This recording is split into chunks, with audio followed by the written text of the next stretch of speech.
Olá pessoal, hoje a gente vai dar seguimento na nossa matéria do Direito Constitucional 1 e iremos ver um pouco, né, sobre justnaturalismo, justpositivismo e também o pós-positivismo, né, dando sequência aos movimentos constitucionais que, né, falamos na aula passada, falando sobre constitucionalismo antigo, moderno e o pós-moderno, né, então a gente vai trazer uma caracterização, né, acerca desses movimentos constitucionais, juntamente com essas teorias do direito que iremos revisar um pouco, né, tido que vocês já tiveram uma introdução, né, dessa matéria, tanto em IED e também provavelmente vocês tiveram essa parte em filosofia do direito, né? Então, vamos ver um pouco mais, né, um pouco mais aí voltado dentro dessa parte do direito constitucional, dando seguimento no que a gente viu na aula passada, tá? Então, a gente começa e todas elas são umas correntes doutrinárias, né, com distintas concepções acerca do direito. Todas elas são importantes e devem ser estudadas, né, na medida em que tem grandes influências no direito moderno e também no direito contemporâneo. Bom, cabe aqui destacar que não há que se falar a existência de uma cronologia entre elas exata, né? Uma vez que até hoje há os que defendem o justnaturalismo e o pós-positivismo. O positivismo, embora o pós-positivismo seja o pensamento contemporâneo. Essa questão de não há uma cronologia, né? Essa questão de a gente não querer dizer que não há uma cronologia é o fato de que existem pensadores que ainda usam das teorias de dentro do justnaturalismo.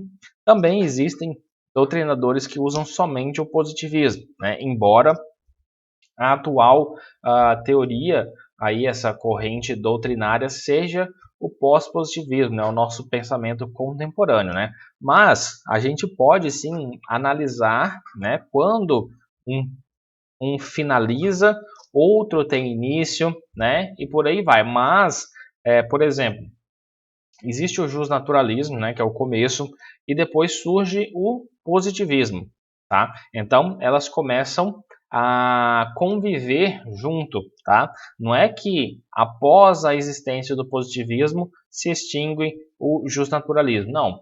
Elas continuam a conviver, né, no universo. E a mesma coisa acontece com o pós-positivismo. O pós-positivismo vem, porém ainda continua existindo tanto o justnaturalismo, positivismo e o pós-positivismo, né? Mas o pós-positivismo é a corrente doutrinária do pensamento contemporâneo. Bom, dito isso, vamos iniciar com o justnaturalismo, né? Então, o justnaturalismo, ele é uma corrente que defende que o direito ele é uno, né? O direito ele é uno, válido em todo e qualquer lugar, válido em todo e qualquer lugar, sendo ele imutável, imutável, uno, imutável, imutável, dizendo que ele não vai se alterar com o passar do tempo e também é independente da vontade humana, né? Independente da vontade humana. Então, para os justnaturalistas, a lei é o fruto da razão e não da vontade humana, tá? Então, para os justnaturalistas, há um direito anterior ao direito positivo. Positivo esse, né, que é o direito escrito, que a gente vai ver mais para frente, que é o resultado da própria natureza, que seria a razão humana. Então, trata-se aí desse justnaturalismo, ele é chamado de também, né, de direito natural, né? Então temos aqui inicialmente algumas características desse justnaturalismo, né? Então que a gente tem, ele é uno, ele é imutável e que ele independe da vontade humana, né? Então temos aí primeiramente essas características que iremos falar mais sobre elas aí no decorrer da nossa revisão acerca dessas teorias doutrinárias. Então, podemos dizer, em linhas gerais, que essa escola ela é fundada no pressuposto que existe uma lei natural que ela é eterna e imutável, tá? É uma lei natural no qual ela é eterna e imutável. Tá? Uma ordem pré-existente, né? Ela existe antes da do que é caracterizado como o todo, né? Como, vamos dizer, a nossa natureza. Ela vem antes de tudo. Ela vem antes do ser humano, né? Bora assim dizer. Então, temos aí, né, uma ordem pré-existente de origem divina ou então decorrente da natureza ou ainda na natureza social do ser humano, tá? Então, o método para conhecer essa ordenação prévia seria o método racional. Tá? É através da razão que volta-se para si mesmo, investiga para descobrir na própria consciência os princípios e as leis universais, válidos então desde sempre. Né? Então, essa questão do justnaturalismo, né, ela, ela tem essa base dessa questão natural, né? É uma situação, né, em que ele coloca uma ordem pré-existente de origem divina ou então decorrente da natureza, né? O justnaturalismo ele vai ter vários sentidos, né, várias acepções que a gente vai ver mais para frente e que, né, uma hora os pensadores percebem, né, que ele pode ser então de origem divina, né, depois passa-se então que decorre da natureza e depois, né, a gente tem a noção de que ele vai ser aí decorrente da razão humana, né? Então, basicamente percorrem esses estágios, né? Essa parte do direito natural. Então, o justnaturalismo, portanto, ele sustenta que o verdadeiro direito ele reside, o verdadeiro direito ele reside na natureza das coisas. Natureza das coisas. Na natureza humana ou ainda na religião ou na razão, que seriam ainda aspectos, por assim dizer, naturais. Então, como a gente falou, né, o justnaturalismo ele tem, né, sustenta-se dentro dessa parte no qual vem residir da natureza das coisas, né, a natureza em si, né, a natureza humana, né, o ser humano, a religião que traz essa questão da divindade, ou então a razão, né, a própria razão ética, né, da coisa, né, dentro do campo da justiça, o que é justo, o que é injusto, né? Então, que seriam ainda aí aspectos, por assim dizer, naturais, tá? Então, por isso, essa corrente, ela é conhecida, como falamos também, como a do direito natural. E este, como já asseveramos aí alguns autores, pretende extrair suas normas da religião, da natureza ou da razão humana. Mas o que importa aqui é ressaltar que, diferente do positivismo jurídico, para o justnaturalismo, o direito ele não é um artifício, né? Não é uma criação livre do homem, mas é algo que está no mundo. Quando a gente disse, ele é pré-existente, é uma ordem pré-existente. Então, ele pré-existe antes do homem, tá? Então, ele vem antes do homem, dentro dessa concepção do justnaturalismo. Então, não é uma criação livre do homem, né? Como a gente vai ver que é o positivismo jurídico, tá? Então, para essa corrente é fundamental a noção de justiça. Então, para essa corrente é fundamental a noção de justiça. A justiça aqui é o valor ou a finalidade que inspira o direito. Então, dentro dessa concepção naturalista, né, do direito natural, o que é fundamental nessa corrente é a noção de justiça, né, o que é justo e o que é injusto. Então, a justiça será aí o valor ou a finalidade que vai inspirar esse direito, tá? Ela não se resumiria ao direito escrito ou estatal, né? Mas estaria acima dele, né? Seria algo natural, racional ou mesmo intuitivo. Os homens eles podem em cada situação discernir o justo e o injusto.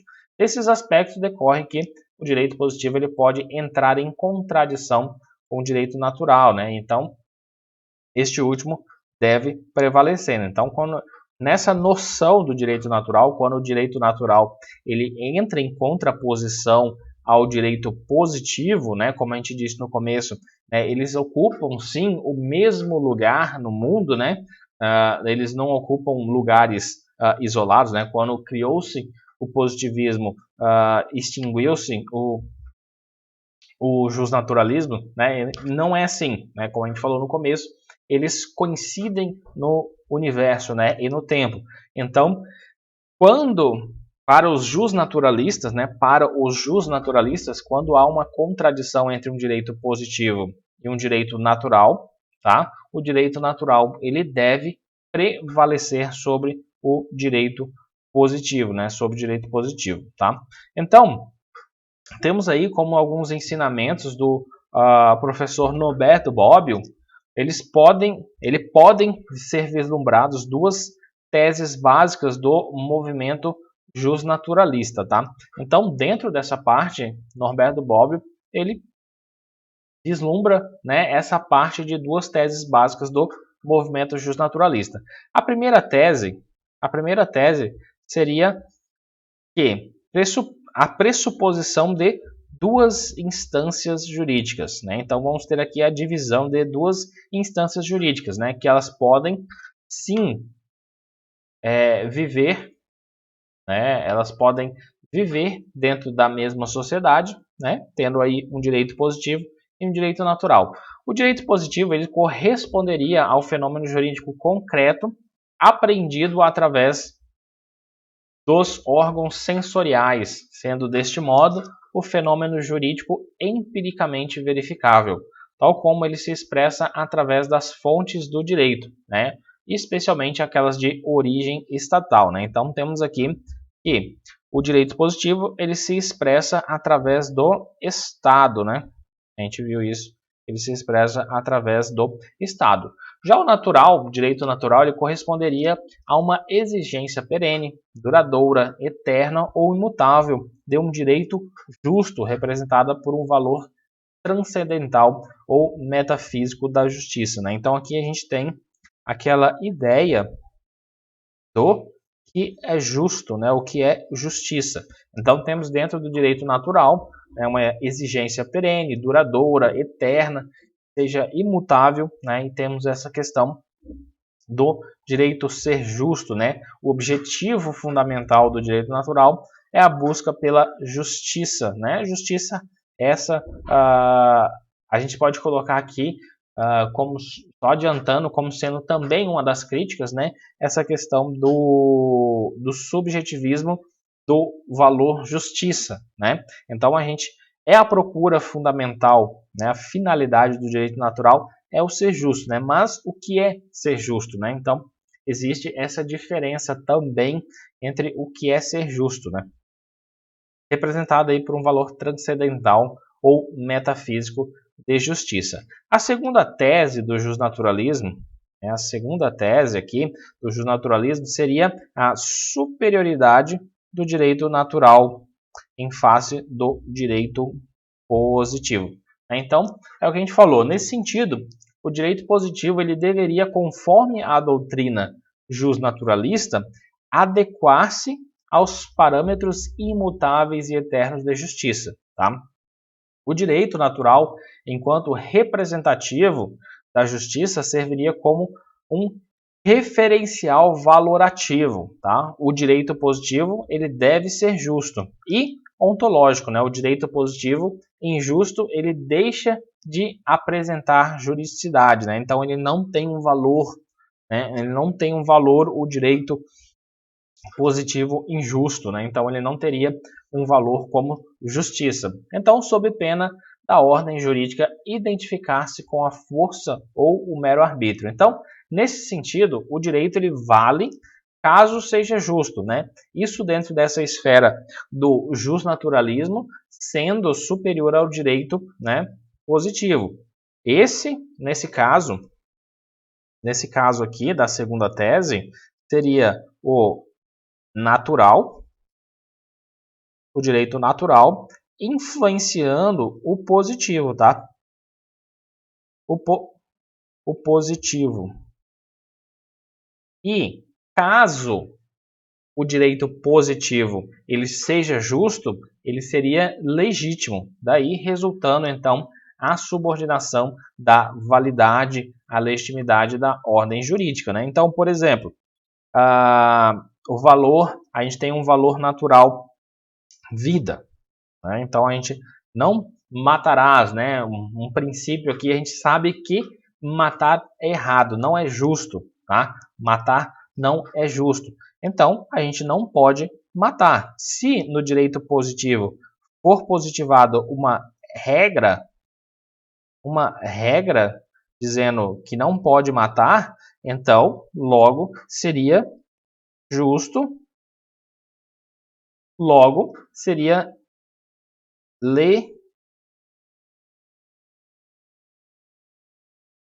legítima essa regra, né? Então, ela seria uma regra legítima, tá? Então, seria basicamente essa a segunda tese aí, a questão da subordinação, tá? A subordinação do direito positivo ao direito natural. Avançando, vamos ter aí o que eu comentei no começo, as categorias do justnaturalismo, né? Embora aqui a gente se oriente pela busca de justiça eterna e imutável, que seria as características dentro do direito natural, a doutrina do direito natural ofereceu paradoxalmente diversos fundamentos para a compreensão de um direito justo ao longo da história ocidente.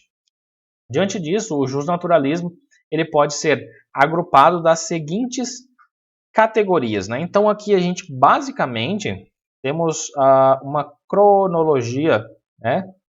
Uma cronologia aqui do que vem sendo o justnaturalismo. Então, primeiramente temos o justnaturalismo cosmológico, né? Da antiguidade clássica. Aqui a justiça natural, né? Emanada de uma ordem cósmica, né? Cosmológico, a gente viu aqui, cosmológico, né, de uma ordem cósmica que instiga aqui os indivíduos a fazer o bem e evitar fazer o mal. Afirma que a força da natureza se impõe sobre todos nós e que segue e que sempre nos adaptaremos a ela, inclusive quando organizamos comunidades e criamos leis, né? Então, aqui a gente é submetido ao cosmo, né? Então, o universo também, né? Então, o universo. Então, tudo o que acontece, né, na nossa sociedade, praticamente, seria de ordem cósmica, né? A gente procuraria sempre se adaptar ao que acontece, né? A gente não procuraria, vamos dizer, respostas para isso, mas sim, simplesmente nos adaptaríamos a essas mudanças que acontecem, né? Então, isso seria o justnaturalismo cosmológico. Depois temos o justnaturalismo teológico. O fundamento jurídico na ideia, quer dizer, da divindade. Tá? Aqui a gente está na Idade Média. Então, surgido aí na Idade Média, tem como fundamento jurídico a ideia de divindade, né? A ideia de divindade como ser onipotente, onisciente e onipresente. Parte da corrente que acredita que todos têm condição de evitar o mal e fazer o bem, pois as leis foram gravadas no coração de cada indivíduo por Deus, né? Então, aqui seria essa parte de Deus, né? E acredita-se aí que todos têm essa condição de evitar, né? Ou então escolher entre fazer o mal e fazer o bem, né? Todos têm essa condição, essa ciência de saber o que vai fazer, se vai fazer mal, se vai fazer bem. Por quê? Porque eles acreditavam que todas essas leis, né, essas leis que a gente tem dentro de nós, nesse caso, né, entre saber o que é ruim e o que é bom, né, o que é mal, o que é bem, estaria aí gravadas no coração de cada indivíduo por Deus. Depois temos o justnaturalismo racionalista, né, fundado então na razão humana universal, do século 17 e 18. Então temos aí surgido no seio das revoluções liberais burguesas do século 17 e 18, tem como fundamento aqui a razão humana universal, afastando assim o vínculo teológico, tá? Afirma que todos os indivíduos são racionais e têm total condição de respeitar as leis. A desobediência seria como negar a própria humanidade, né? Então, aqui basicamente, no racionalismo, por essas questões, a gente entende, né, as revoluções liberais burguesas, isso daí teve uma grande separação entre essa ideia do justnaturalismo teológico, né, dessa época, né, isso é o contexto da sociedade, teve esse afastamento do vínculo teológico, quer dizer, teológico, com a sociedade, né? Então afastou-se e fundamentou na razão humana.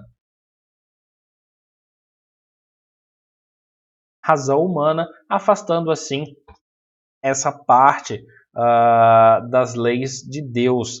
Mas aqui a gente percebe também que já existe uma influência do positivismo, né? Porque existe essa questão das leis, né? Da obediência do homem às leis, né? E essas leis estão, nesse caso aqui do racionalismo, essas leis elas estão sendo influenciadas, né, na doutrina justnaturalista pelos fundamentos da razão e da gente saber o que é justo e o que é injusto. Então, essas leis positivadas dessa época já são ideias que surgem do justnaturalismo, né? Então, eles sabem, né, nessa parte do justnaturalismo racionalistas, eles imaginam que o homem tem total condição de respeitar as leis, né? Saber que é certo ou errado, né? Tipo o nosso Código Penal hoje em dia. Vamos dizer aí, matar alguém é crime, né? Todo mundo sabe que matar alguém é crime e todo mundo sabe que tem que existir a obediência a essa lei, né? Então, basicamente o que ele prega aqui seria isso, né?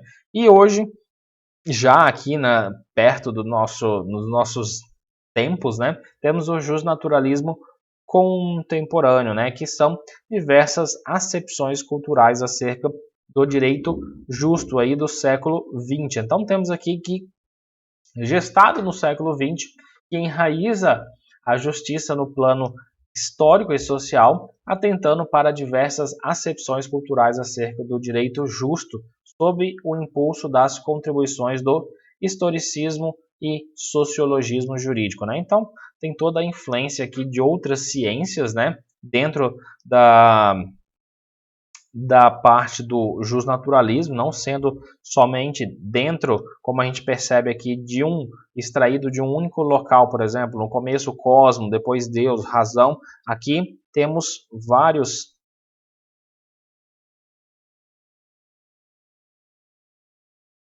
sentidos culturais,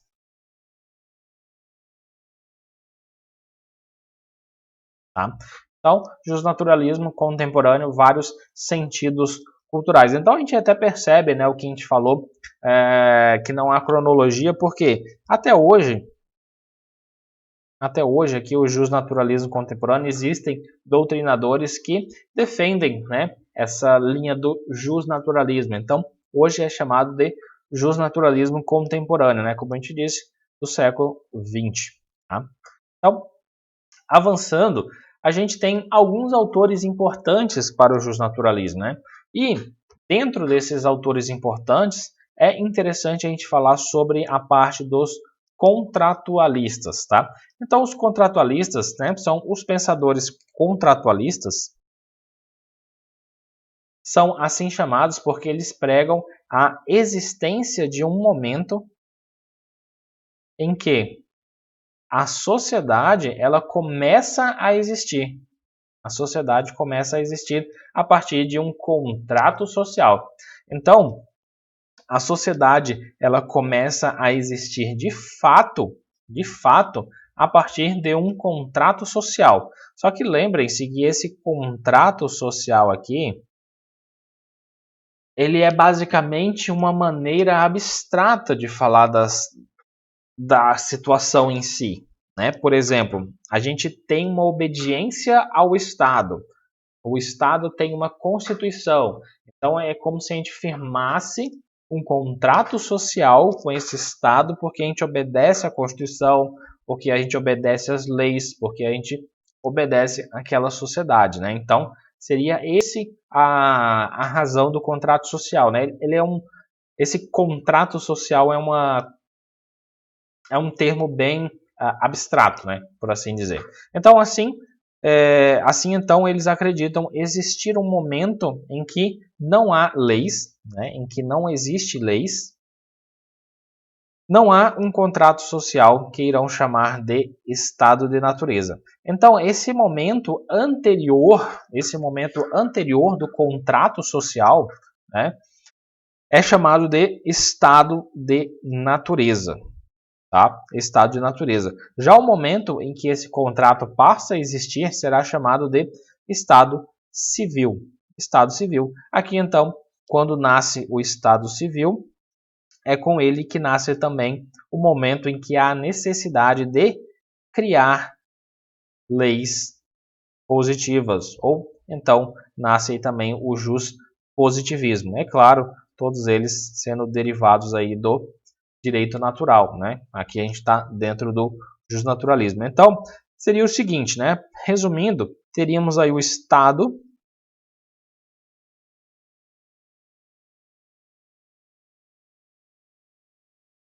de natureza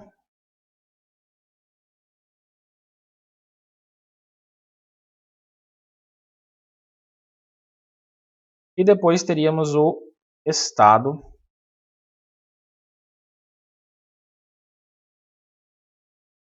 civil. Nesse meio, nessa transição entre o estado de natureza e o estado civil, seria o momento do contrato social.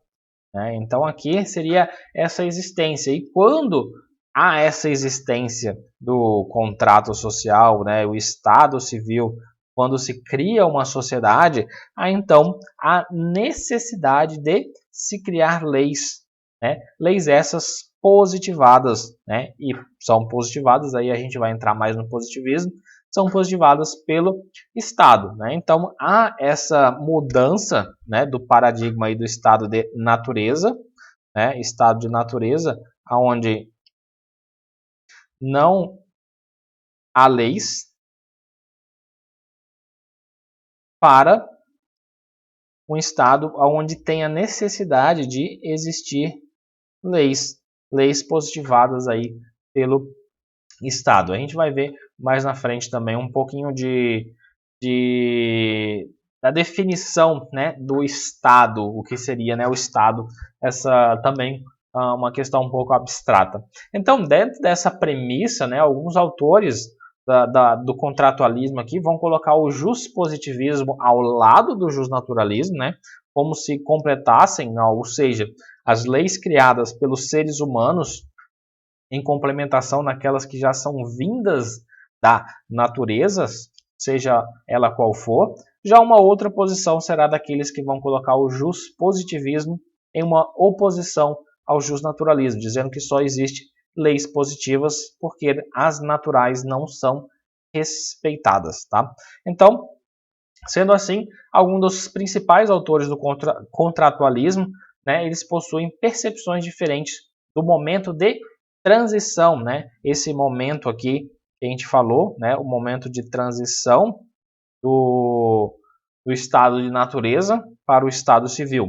Então vamos analisar um pouquinho sobre algum desses principais autores e esse momento, né, que é interessante a gente ver essa parte. Então, seguindo, a gente tem primeiramente John Locke. Tá? Para o John Locke, o estado de natureza o estado de natureza, ou seja, quando há ausência de leis, né, como falamos, o ser humano ele não vive em atrito com o seu igual, apesar de reconhecer aqui uma espécie de igualdade entre os seres humanos, né? Não existe, para John Locke, não existe aqui nesse estado da natureza, não existe leis, né? Há uma ausência de leis, porém o ser humano ele não vive em atrito, não vive em conflito com o seu próximo, né? Com o seu próximo. Existe uma igualdade entre esses seres humanos. Então, né, não há necessidade que eles vivam em atrito. Porém, à medida que eles vão conquistando propriedades, né, o X da questão de John Locke é isso, propriedades privadas, ou vão expressando a maior de suas propriedades, que são as liberdades individuais, né? Então, nesse caso, e também tudo que nasce disso, como, por exemplo, liberdade de pensamento. Então, nesse caso, John Locke ele não atribui propriedades privadas num sentido estrito, mas sim amplos. Tá? Propriedade no sentido de liberdade, propriedade da sua vida, propriedade da sua liberdade. Tá? Liberdade é essa liberdade individual para expressar o seu pensamento, né? A gente colocou como exemplo aqui. Isso seria uma das liberdades, né? Então, isso seria aí o X da questão para que haja conflitos, né, entre as pessoas, seria essa expressão da liberdade individual da pessoa, né? Então, conseguinte a isso, teremos aí um risco de haver atritos, como falamos. Portanto, há o contrato social para que haja manutenção do que é mais básico no ser humano, que são os direitos naturais da pessoa humana.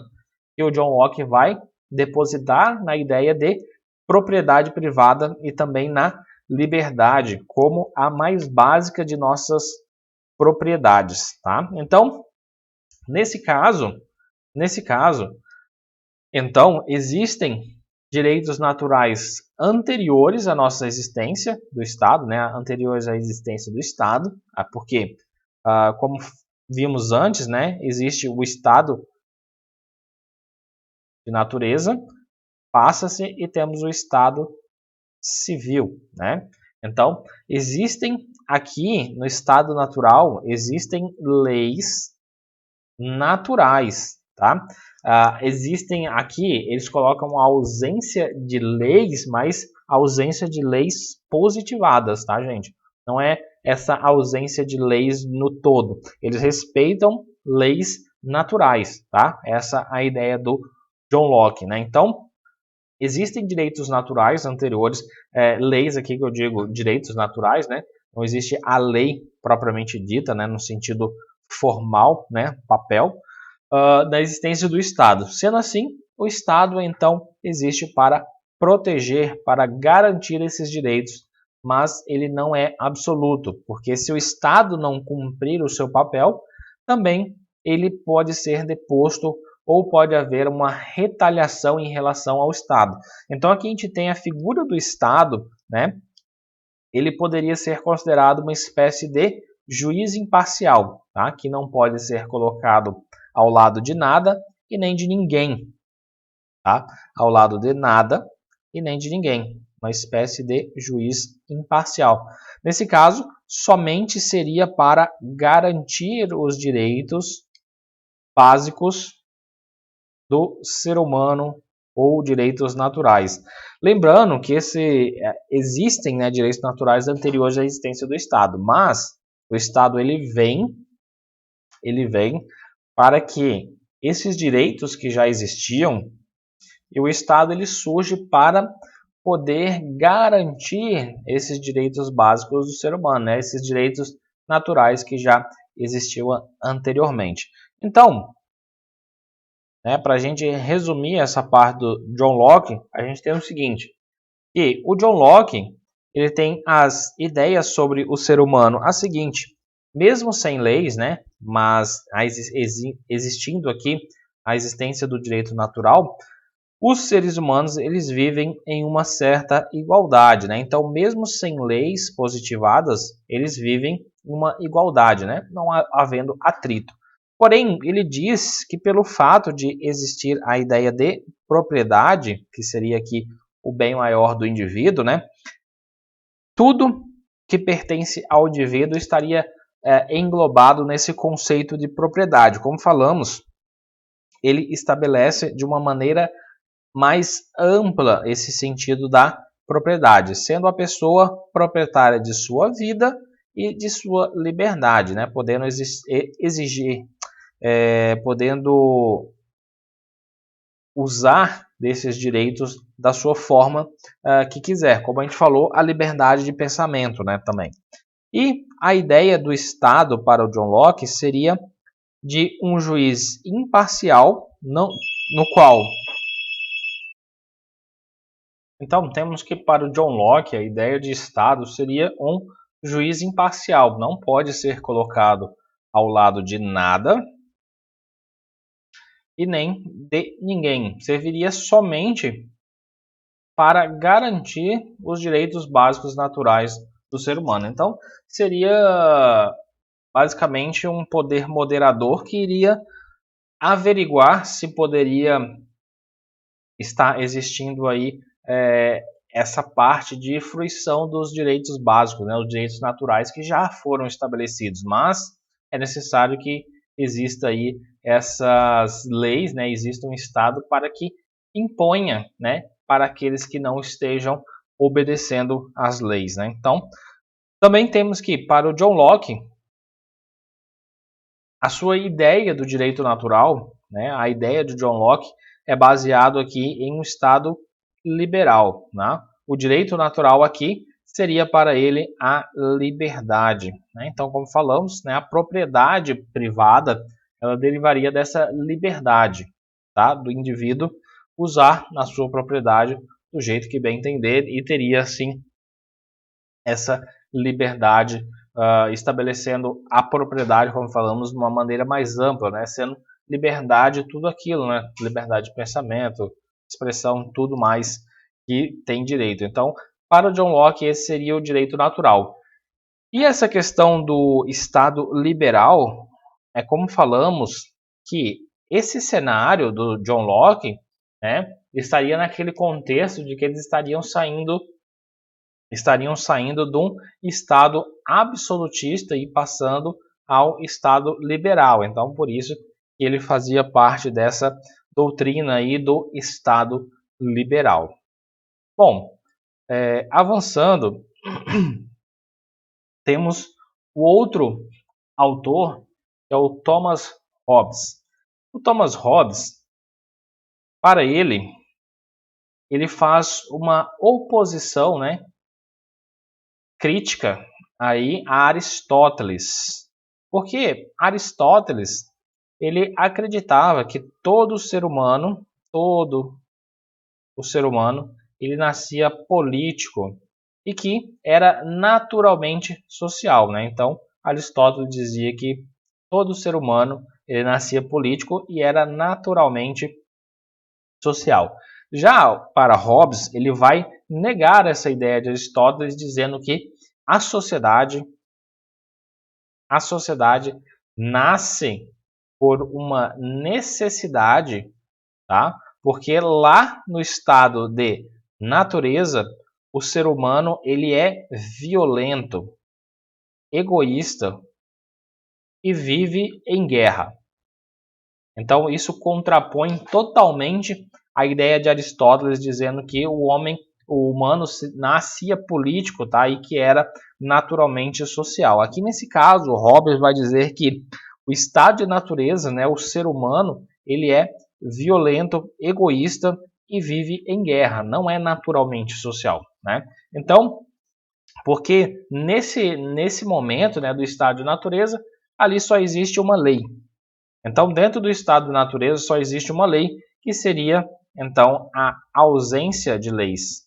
Então, para ele, tinha essa parte. Então, nesse caso, o ser humano, para Hobbes, né, o ser humano ele é movido por suas paixões naturais, caracterizando assim como seres egoístas, com o objetivo de buscar somente a fazer o bem para si próprio, né? Não fazer o bem para os outros. Então, sendo assim, no estado em que tudo é de todos e nada é de ninguém, não existe aquilo que é o mais básico para a sobrevivência humana, que seria a paz e a segurança, né? Ou então a vida e a segurança. Então, portanto, né, em nome então de garantir essa segurança, garantir a segurança e a paz, abre-se consensualmente mão da liberdade individual, abre-se mão consensualmente da liberdade individual e passa-se então para as mãos de um líder absolutista. Líder absolutista, a capacidade de proteger a vida dos seres humanos. Aqui, entendo eu que essa parte, líder absolutista, que ele faz menção, né, caracteriza o papel do Estado, né, de prover essa segurança e paz, mas como sendo um líder absolutista no caráter de que é necessário que todos respeitem a essa instituição, né? Como hoje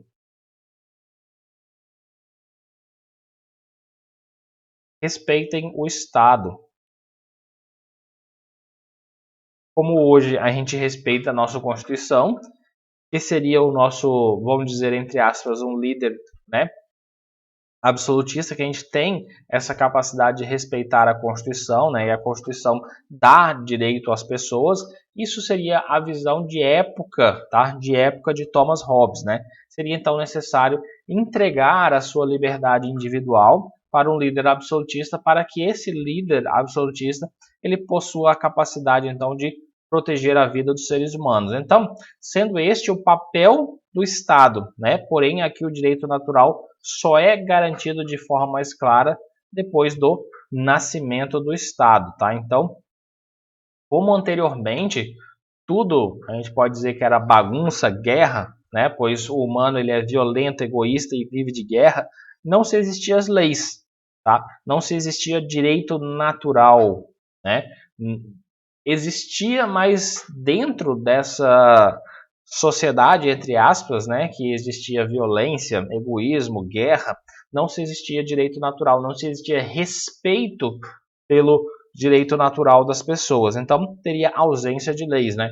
Então, para que houvesse paz e segurança, que é direitos básicos da pessoa para que ela possa, então, viver, né, ter assim o seu direito à vida, né, paz e segurança, eles abriam mão, tá? Eles abriam mão desse direito de liberdade individual, né, para que houvesse um Estado forte o suficiente para que protegesse esses cidadãos contra pessoas, né, contra pessoas que tivessem esse instinto violento, egoísta e queriam guerras. Então, o Estado daria para essas pessoas capacidade aí de ter paz e segurança e ter a sua vida, né? Então, teria um Estado aí que traria essa capacidade de proteger a vida dos seres humanos. Então,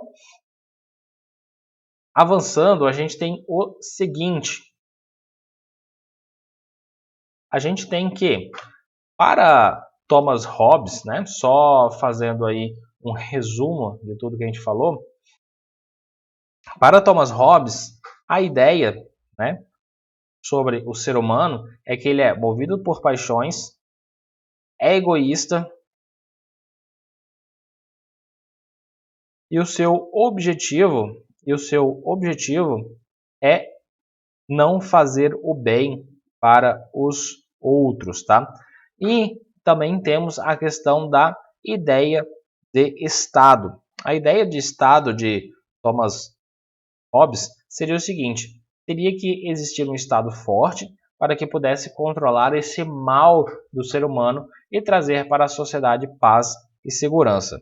Também temos a questão do direito natural para Hobbes. O direito natural para Hobbes seria o seguinte, que o Estado, como um Estado forte, né, para dar esses direitos para o seu povo, ele seria capaz aí de garantir os direitos naturais da vida e segurança, né? Então, para Hobbes, os seus direitos naturais seriam vida e segurança, né? Vida e segurança. Só lembrando, para John Locke seria a liberdade, tá? Avançando, vamos ter algumas críticas ao justnaturalismo.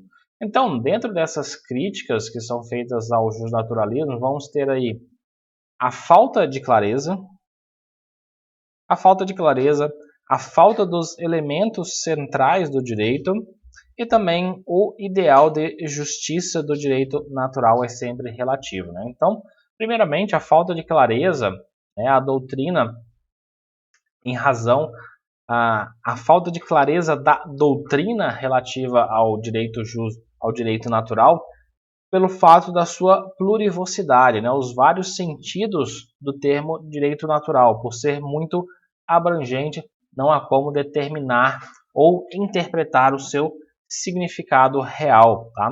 Então, existe essa falta de clareza, né, dentro do termo direito natural devido à sua plurivocidade, né, os seus vários sentidos que são agregados aí ao termo direito natural.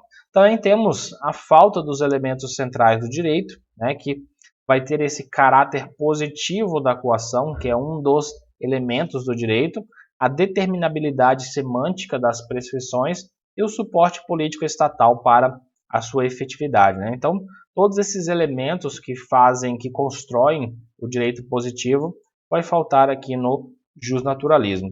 E por fim, temos uma das outras críticas ao justnaturalismo, o ideal de justiça do direito natural é sempre relativo, né? Aquilo que a gente falou no começo.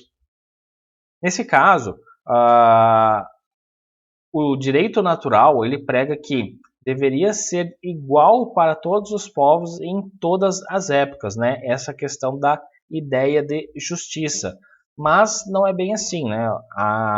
Existe a mudança do conceito justiça para vários povos, né? Independente da época, tá? Ainda mais essa questão no qual ele coloca, né, como uma característica do direito natural dele ser eterno, né? Isso coloca aí como esse conceito de justiça ser igual, né, em todas as épocas, né? Então isso é uma das críticas ao direito natural, né? Sendo ele o seu significado, né, a sua finalidade, justiça, ela será sempre relativa, tá? Não pode aqui estabelecer um ideal de justiça igual para todos, né? E também em todas as épocas, né? Não tem como ser eterno, né, essa parte.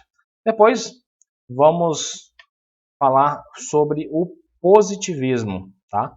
Positivismo jurídico.